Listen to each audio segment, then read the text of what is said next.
Shoutout po mga kapatid, nandito po tayo ngayon sa Linggalan, ang dulo ng Pilipinas, ng Pilipinas.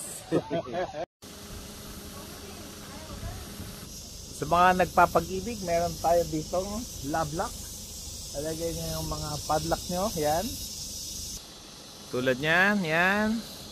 Ayan o, shoutout kay GM, sana magjowa pa rin sila hanggang ngayon.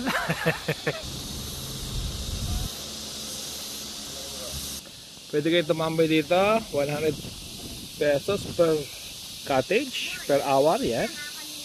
At syempre, para makita nyo ang dulo, akit tayo dito, kung saan, makikita nyo ang napakagandang tanawin na ito. Yan. Punta na kayo dito sa Dingalan para uminom ng tubig na buko. Ayan.